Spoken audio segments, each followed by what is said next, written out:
You look so dumb right now, standing outside my house, trying to apologize. Do you know that song? You're trying to apologize. You're so ugly when you lie, please, to shut it out. Don't tell me you're sorry, 'cause you're not.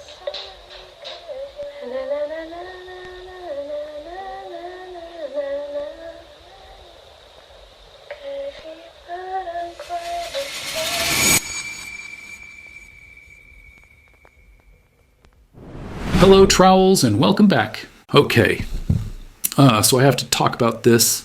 So, I've been sitting on it for a while, biting my tongue, because I knew for a fact the second I said anything, or even hinted at it in the comments, Tiffany would be right there, watching like a damn hawk. You know how she is, taking notes, planning her next round of damage control for her upcoming video. But enough is enough. I can't stay quiet anymore. So here it is, my thoughts laid out, unfiltered. Because, once again, nothing, and I mean nothing, adds up around here. So, let's begin, shall we? Okay, by now, we're all familiar with this so-called top secret clinical trial, right?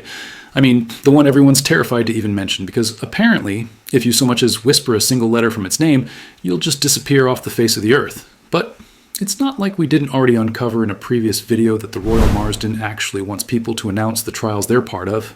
But, as usual then, there's Tiffany, acting like it's some top-tier spy mission, refusing to say a word, dodging every question like it's a matter of national security. The whole thing is ridiculous. One minute it's nothing to hide, and the next, she's guarding it like the crown jewels. Some people ask me what's the name of the trial.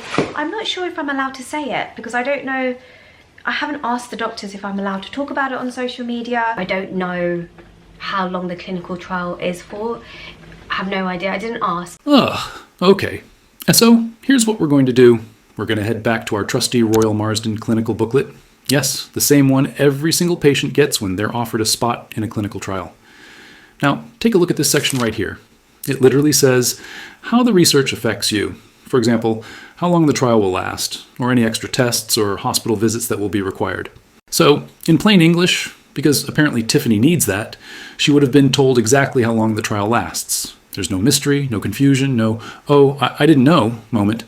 It's written right there, black and white. But of course, Tiffany being Tiffany, she acts like she's just floating through this whole thing clueless, as if the hospital forgot to mention the most basic details. Please, the booklet literally spells it out. So yeah, once again, the receipts don't lie, but unfortunately, Tiffany does. Right, moving on to the next page. Oh, and look at this part, because it just keeps getting better. It literally says, during a clinical trial, you will be given the name of a designated person within your research team that you're likely to have the most contact with. Most often, this will be the research nurse who will be your key worker and first point of contact within hospital working hours. So let's break that down, shall we? Tiffany has one-on-one personal care, a key worker, someone she can literally call whenever she needs to. This isn't some mystery hotline or a wait 3 weeks for an email situation. No, she has a direct line to a professional whose entire job is to support her through the trial. But does she ever mention that? Of course not. Instead, she's always sighing dramatically about how she never knows what's going on or how she has to wait to speak to someone. Oh, please. I mean, she could literally pick up the phone and get answers instantly. It's almost like she wants to seem helpless, because that's the story she sells. Meanwhile, the facts, they're sitting right there in the booklet she wishes didn't exist. I might need to actually get it cut. I'm not sure. I might wait, speak to the doctor, and I might see. I think also next time I speak to my doctors, I'm going to ask for different anti-sickness medication, because I don't know if this is working. The combination that they've given, I think I might need something more. Tiffany, seriously, I don't understand why it's so hard for you to just be upfront. I mean, it wouldn't kill you to say something like, oh, guess what? This clinical trial at the Royal Marsden is amazing. They've even given me my own personal key worker, and it's made me feel so safe and looked after. That's it. Simple, honest. But no, you'd rather keep spinning this story about being lost, confused, and left waiting for answers. But in reality, you've got a whole support system at your damn fingertips. But let me just say this. It's not even about telling the truth anymore. It's about which parts of the truth you choose to leave out Isn't that right, Tiffany? All right, so on to the next page, because apparently Tiffany's version of events still needs a reality check. So let's see what else the Royal Marsden booklet spells out in plain English that she somehow manages to forget. So get this. Right here on the next page, it literally says that the researcher might want to find out how best to support patients by learning how the treatment affects their everyday life and activities. They even use these things called quality of life questionnaires. Patients fill them out at specific times, either on paper or electronically, like on a tablet or iPad, throughout the trial. So let me say this real quick. This is not just about collecting data. To me, it's about care. It's the hospital's way of making sure patients are being looked after properly, that they're not just numbers on a chart or something. It honestly looks like genuine attention and support, something most people would be so grateful to have. So when you think about it, Tiffany isn't just being monitored for her medical results, she's being checked on emotionally, mentally, and practically. They actually care about how she's coping day to day, making sure she's supported and not struggling in silence. Yet somehow, she still had to run to BetterHelp, begging for a sponsorship, because clearly the doctors and nurses at the Royal Marsden weren't doing their job when it came to her mental health. Isn't that right, Tiff? I want to talk about the paid partner of today's video, which is BetterHelp. BetterHelp is on a mission to help starting therapy a lot easier. So many of you have been telling me, Tiffany, you need to see a therapist, you need to talk to a therapist, you need to talk to someone. Because you all know, when I got diagnosed with cancer, I very much wanted to protect my loved ones. I've always been like that. So many of you have been telling me for a very long time, speak to a therapist, they listen, they ask you questions, and they give you techniques to kind of get you through things and just to make positive changes in your life. Okay, so let's just take a moment to recap here. So according to you, you don't even seem to know how long this trial is meant to last, or whether you're allowed to mention its name, nor do you give any real details. I mean, half the time you don't even seem sure when your scans or tests are. I mean, every story you tell about this so-called trial contradicts the last. And the more you talk, the less sense it all makes. Then there's the fact that your hospital visits are still for the same chemotherapy that supposedly didn't work not that long ago, yet now you're saying you're having it alongside this mysterious trial. That doesn't quite add up either.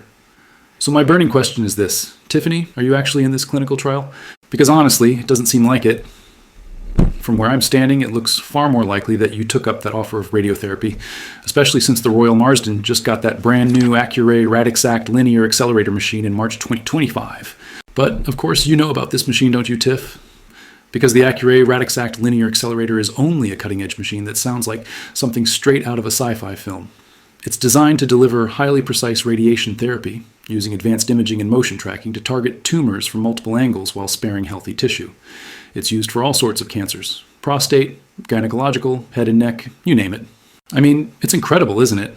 And just think, the Royal Marsden just happened to be the very first hospital in the UK to treat patients using the Accuray Radixact linear accelerator this very year back in March. What are the odds?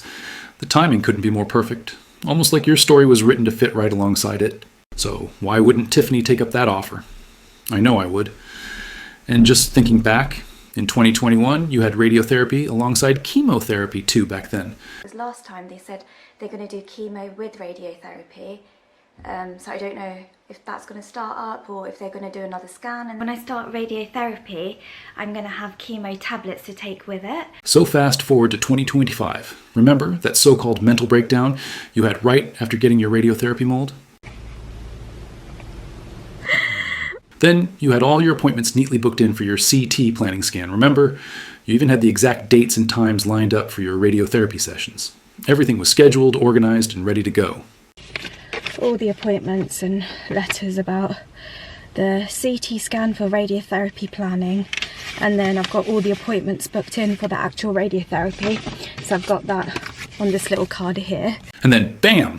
In the very next episode, you suddenly dropped the idea of this mysterious clinical trial. The plan was to do radiotherapy, and this is my main doctor, so the professor, the big doctor, right? So we had a meeting with him, and there is another option, which is a clinical trial, and the clinical trial is coming to an end, and he's given us all the information about it, and we have to decide whether we go for the clinical trial option or go for the radiotherapy option. We've kind of had a discussion, the family and the doctors, and we've all decided, let's try the clinical trials. I've got The thing with radiotherapy, hold on, let me drink some water. As usual, Tiffany's deflection tactics are in full swing. It's no wonder she always has a drink nearby whenever she's talking about her journey. It's the perfect little prop, something to sip, swirl, or fuss over while she buys herself time to think about what to say next. So, while Tiffany is apparently on this clinical trial, she's somehow developing all the same symptoms you'd expect from targeted radiotherapy, the very treatment she was all booked in to have. Interesting, isn't it?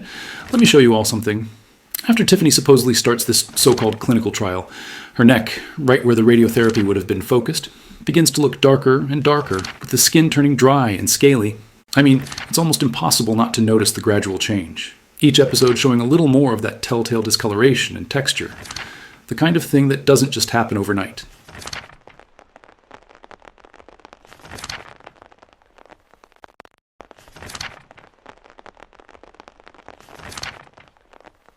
And then, in the latest episode of the Tiffany Thinks reality show, this is what it looks like now.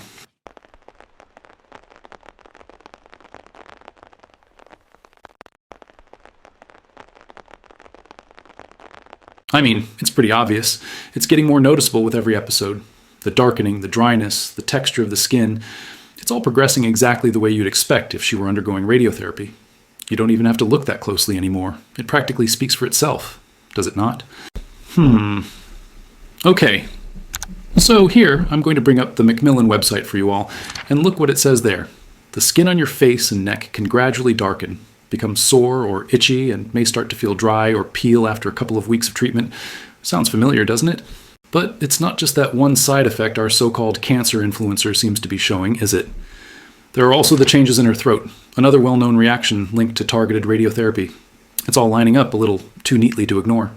Past few days my throat felt really tight, and only today it feels like it's opened up again. I've been drinking. I get this weird thing in my throat, so I kind of make sure to have hot water in a flask, so whenever I get all weird in the night I just drink that. I think it was from week 2 to week 3 when the radiotherapy side effects started really impacting me.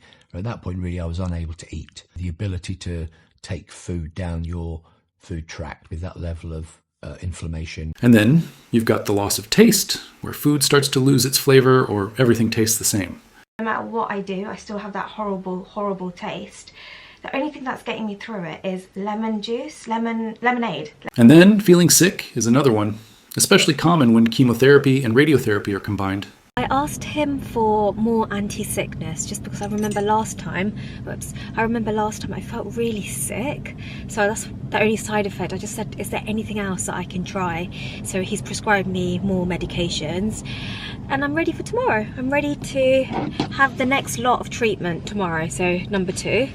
And, of course, there's the fatigue, the one that Tiffany absolutely loves to talk about. I do think I've lost a lot of my energy, and I'm very, very tired, and I'm sleeping a lot more, and I'm not kind of in the mood to do much because I'm just so weak.